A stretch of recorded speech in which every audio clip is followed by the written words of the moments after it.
আল্লাহ রাব্বুল আলামিন সেখানেও হযরত ইব্রাহিম আলাইহিস সালাতু ওয়াস সালাম কেমন পরীক্ষা করলেন, পৃথিবীর ইতিহাসে এমন পরীক্ষার নজির আর নাই। সুবহানাল্লাহ, এমন পরীক্ষা করলেন পৃথিবীর ইতিহাসে, এমন নজির আর নাই। তিনি এমন দৃষ্টান্ত দেখালেন আমার আল্লাহর জন্য। আল্লাহ রাব্বুল আলামিন তিনি বলছেন, فلما بلغ معه السعي قال يا بني إني أرى في المنام। হযরত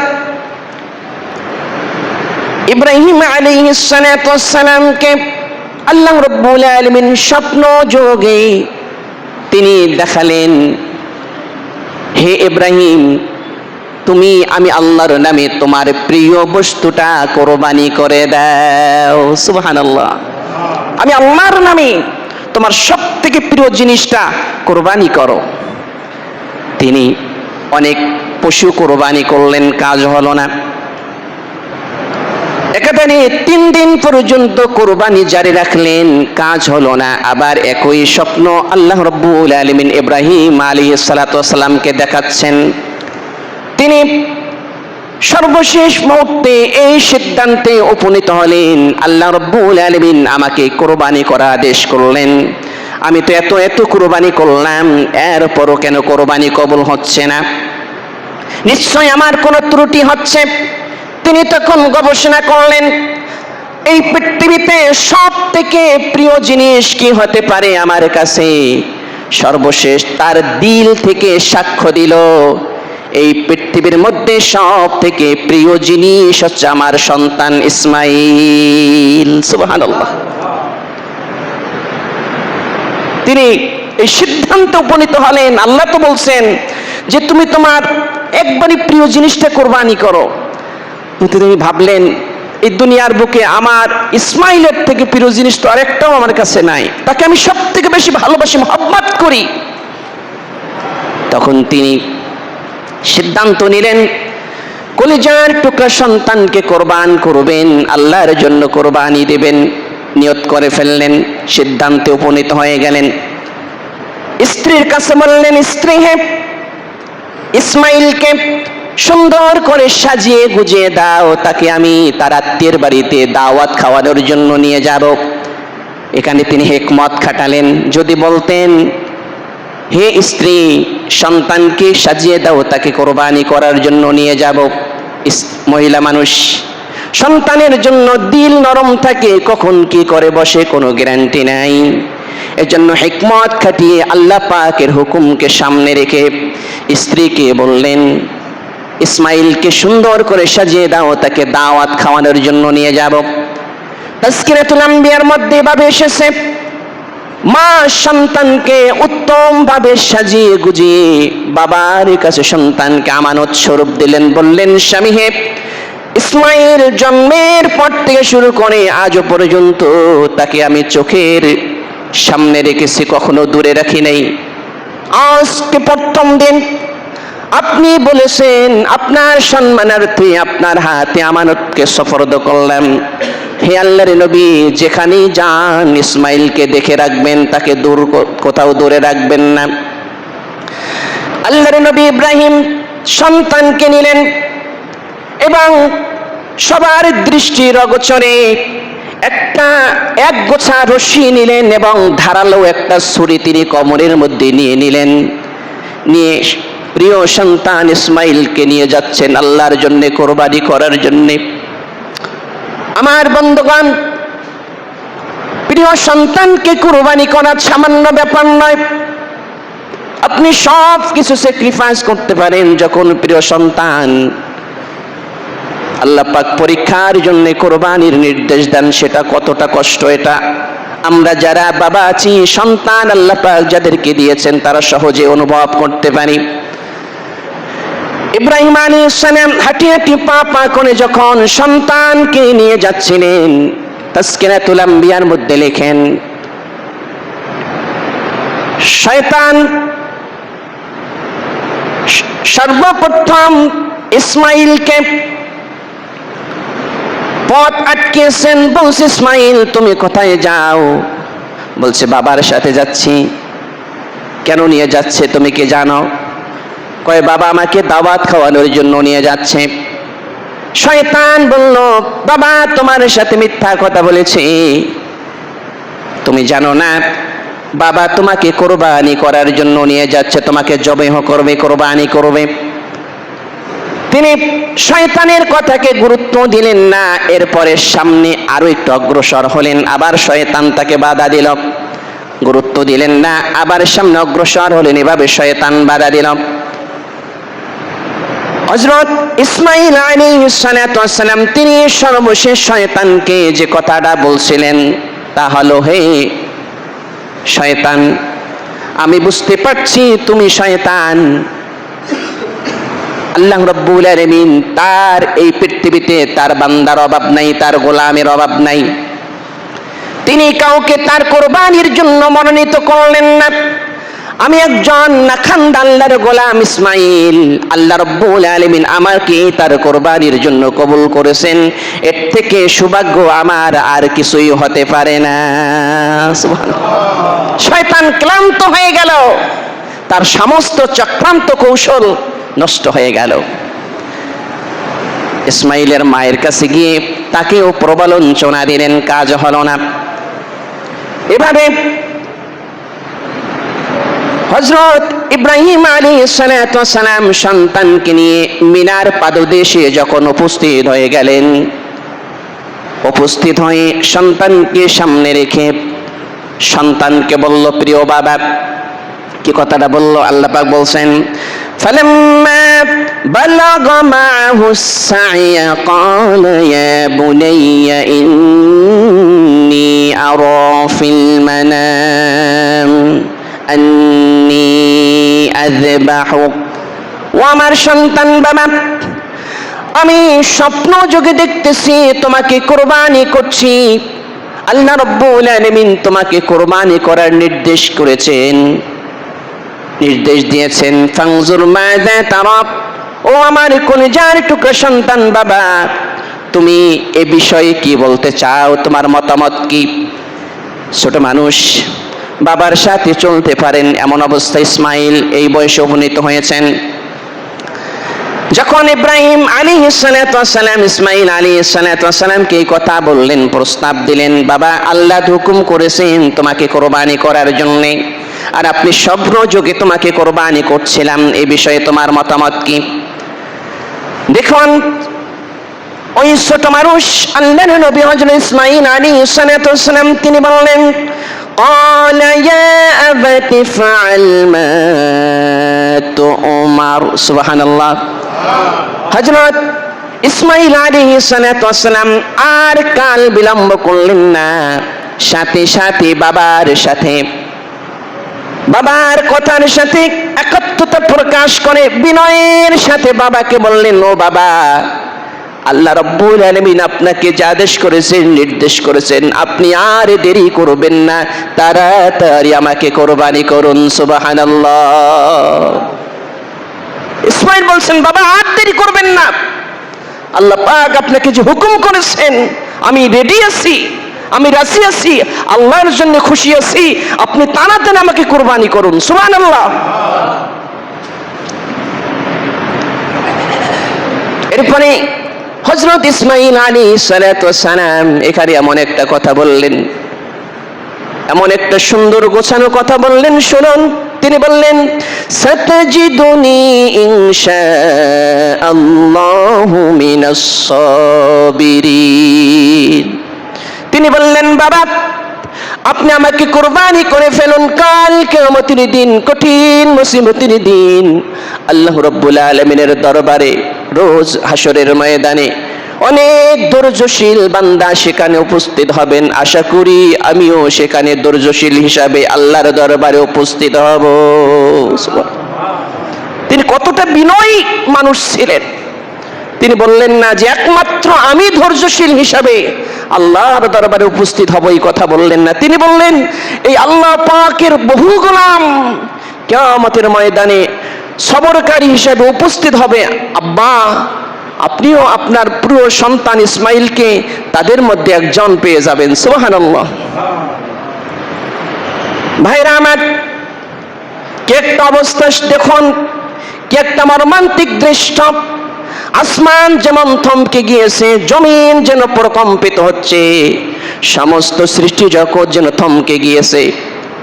পিতা পুত্রের কুরবানির দৃশ্য সমস্ত মাখলুক অবলোকন করছে। কি হচ্ছে, কি খেলা চলছে এখানে।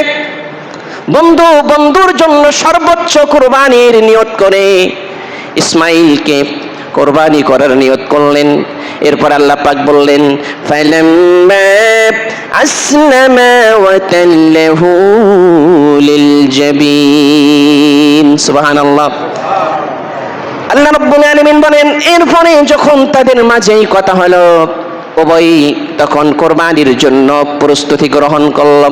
কলিজার টুকরা সন্তান ইসমাইল আব্বাকে বললেন, আব্বা আপনি আমাকে কুরবানি করবেন, আমি রাজি আছি, রেডি আছি, কোনো সমস্যা নাই। আব্বা, তবে আপনার কাছে বিনয়ের সাথে একটা অনুরোধ করি, আপনি আমার পা দুটো শক্ত করে বাঁধবেন, হাত দুটো শক্ত করে বাঁধবেন বাবা, কারণ মৃত্যুর যন্ত্রণা বড় যন্ত্রণা।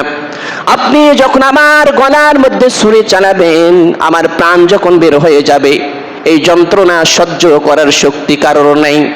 এই অবস্থায় আমার হাত পা নাড়াচাড়া করে দেখতে পারে, মৃত্যুর যন্ত্রণায় আমি ছটফট করতে পারি, আমার পা গিয়ে আপনার শরীরে লাগতে পারে, এমনকি আমার রক্ত ফিটকিরি দিয়ে আপনার শরীরে গিয়ে পড়তে পারে বাবা। এই হালত হলে পরে আমার সবের কিছু কমতি হয়ে যাবে। ও বাবা, আপনি শক্ত করে আমাকে বাঁধবেন। আর আপনার কাছে একটা বিনতি করি বাবা, আমার রক্ত মাখা জামাখানা আমার মা জনম দুঃখিনী মা হাজরার কাছে আপনি পৌঁছে দিন। সুবহানাল্লাহ। আমার জনম দুঃখিনী মা আমার অপেক্ষায় বসে আছে, কখন আমার ইসমাইল আসবে, আমি তাকে বুকের সঙ্গে জড়িয়ে ধরব। আমার মা হাজরা আমার অপেক্ষায় বসে আছে বাবা।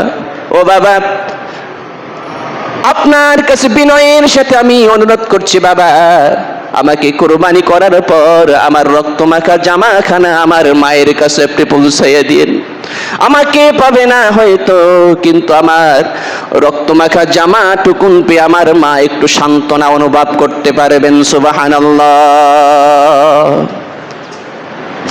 এরপরে ইব্রাহিম আলাইহিস সালাম যখন ইসমাইল আলাইহিস সালামকে উবুর করে শোয়ালেন, কুরবানি করার জন্য শোয়ালেন, ধারালো ছুরি, তীক্ষ্ণ ধারালো ছুরি নিয়ে হযরত ইব্রাহিম আলাইহিস সালাম বিসমিল্লাহি আল্লাহু আকবার ছুরি চালাচ্ছেন, কিন্তু এত চেষ্টা করতেছেন, কোন চেষ্টায় কচি ইসমাইল আলাইহিস সালামের গলা মোবারক কাটতেছে না। তিনি তার শরীরের যত নবুয়তের শক্তি ছিল, ইমানি শক্তি ছিল, আল্লাহর প্রতি যত ভালোবাসা ছিল, সমস্ত ভালোবাসার শক্তি একসাথ করে যখন আল্লাহু আকবার বলছিলেন, আকাশ থমকে গিয়েছে, জমিন থমকে গিয়েছে, মালায়েকা আশ্চর্য হয়ে গিয়েছে, আল্লাহর কাছে দোয়া করতেছে, কান্নাকাটি করতেছে, সব একাকার হয়ে যাচ্ছে। কিন্তু ইসমাইল আলাইহিস সালামের গলা কাটবে তো দূরের কথা, একটা পশমও কাটে না। আল্লাহু আকবার। একটা পশমও কাটছে না। আল্লাহ রাব্বুল আলামিন তিনি সমস্ত ক্ষমতার মালিক, সমস্ত রাজত্বের মালিক। আল্লাহ রাব্বুল আলামিন তিনি ইব্রাহিমকে বলছেন জবাই করার জন্য। ইব্রাহিম আলাইহিস সালাম এই হুকুমকে তামিল করার জন্য একবার বলছেন আল্লাহু আকবার, আর আল্লাহ পাক রব্বুল আলামিন ইসমাইলের গলাকে না কাটানোর জন্য ছুরির যে কাজ আছে, অ্যাক্টিভিটিস আছে, আল্লাহ রাব্বুল আলামিন বারবার ছুরিকে সতর্ক করতেছেন, ছুরি ইব্রাহিম যতই আল্লাহু আকবার বলুক, আমি তোমাকে নির্দেশ করলাম ইসমাইলের গলা কাটবে তো দূরের কথা, একটা পশমও তুমি কাটতে পারবে না। সুবহানাল্লাহ। পশমও কাটতে পারবে না। এই কুদরতি খেলা যখন চলছে, বন্ধু বন্ধুর জন্য যখন সর্বোচ্চ স্যাক্রিফাইস করার নিয়তে প্রিয় সন্তানকে কোরবানি করার জন্য তৈরি হয়ে গিয়েছে, সবকিছু যখন বাস্তবে তিনি আল্লাহ পাকের কাছে নজরানা স্বরূপ পেশ করেছেন, তখন আল্লাহ রাব্বুল আলামিন আসমান থেকে ওহী নাযিল করলেন, قد صدقت الرؤيا إنا كذلك نجزي المحسنين।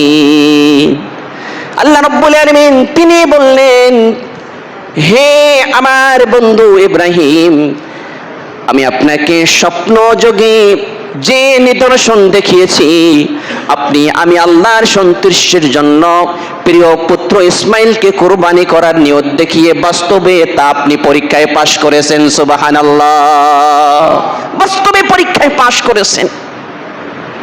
ইন্না হাযা লাহুয়াল বালাউল মুবিন, সুস্পষ্ট পরীক্ষা, সুস্পষ্ট পরীক্ষা আপনি পাশ করেছেন। ওয়াফাদাইনাহু বিযিবহিন আযীম, যখন ইব্রাহিম আলাইহিস সালাতু ওয়াস সালাম ইসমাইলকে জবাই করার চেষ্টা করছিলেন, কাজ হচ্ছিল না, আল্লাহ রাব্বুল আলামিন আরশ আযীম খুশি হয়ে গেল। হযরত জিবরাইলকে বললেন, জিবরাইল যাও যাও, আর দেরি করো না।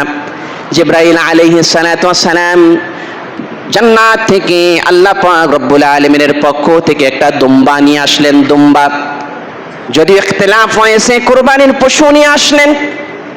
হযরত জিবরাইল আলাইহিস সালাতু ওয়াস সালাম যখন কুরবানির পশু নিয়ে তাদের সামনে উপস্থিত হলেন, এসে দেখেন যে পিতা সন্তানকে কুরবানি করার জন্য বারবার চেষ্টা করছে, কাজ হচ্ছে না। এই দৃশ্য যখন তিনি দেখলেন, তিনি বলে উঠলেন, আল্লাহু আকবার, আল্লাহু আকবার, বলে আল্লাহু আকবার। তিনি ঘোষণা দিলেন, আল্লাহু আকবার, আল্লাহু আকবার। এই আওয়াজ যখন ইব্রাহিম আলাইহিস সালাতু ওয়াস সালাম তিনি শুনলেন, তিনি বললেন, লা ইলাহা ইল্লাল্লাহু আল্লাহ। তিনি এই ঘোষণা দিলেন, এই কথাটা বললেন। তখন হযরত ইসমাইল আলাইহিস সালাতু ওয়াস সালামকে ইব্রাহিম আলাইহিস সালাতু ওয়াস সালামের তরবারির নিচ থেকে সরিয়ে নিয়ে ওই পশু হযরত ইসমাইল আলাইহিস সালাতু ওয়াস সালামের শরীরের নিচে রাখলেন। রাখার পর হযরত ইব্রাহিম আলাইহিস সালাতু ওয়াস সালাম আবার যখন ছুরি চালালেন, সাথে সাথে ইসমাইলের পরিবর্তে এক মহান জন্তু আল্লাহ রাব্বুল আলামিন কুরবানির জন্য কবুল করলেন। সুবহানাল্লাহ। এই দৃশ্য যখন হযরত ইসমাইল আলাইহিস সালাতু ওয়াস সালাম তিনি দেখলেন, তিনি বললেন, আল্লাহু আকবার ওয়া লিল্লাহিল হামদ, আলহামদুলিল্লাহ। এই দৃশ্য যখন তিনি দেখলেন, তিনি এই কথাটা বললেন। এজন্য কুরবানির সময় আসলে আমরা আইয়ামে তাশরিক পড়ি, আল্লাহু আকবার, আল্লাহু আকবার, লা ইলাহা ইল্লাল্লাহু, আল্লাহু আকবার, আল্লাহু আকবার, ওয়ালিল্লাহিল হামদ। এটা কোথায় পেলাম? এটা হযরত জিবরাইল আলাইহিস সালাম, হযরত ইব্রাহিম আলাইহিস সালাম, হযরত ইসমাইল আলাইহিস সালাম তাদের মুখ নিঃসৃত বাণী থেকে এই পবিত্র দোয়া পেয়েছি। সুবহানাল্লাহ। এজন্য এটার অনেক ফজিলত, অনেক বরকত। আলহামদুলিল্লাহ। ভাইয়ের আমার, মুখতাসার এই কথাগুলো বললাম।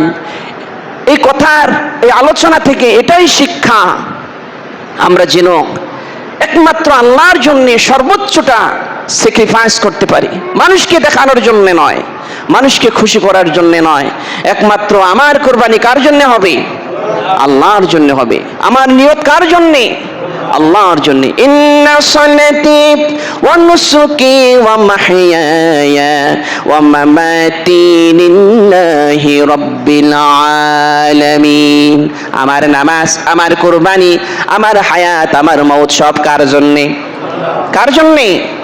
আল্লাহ পাক যেন আমাদের কুরবানিগুলো ইখলাসের সাথে একমাত্র আল্লাহর দিকে রুজু হয়ে করার তৌফিক দেন, বলি আমিন। এই কুরবানি যেন আমাদের দুনিয়া এবং আখিরাতের জরিয়া হিসাবে আল্লাহ কবুল করেন, বলে আমিন।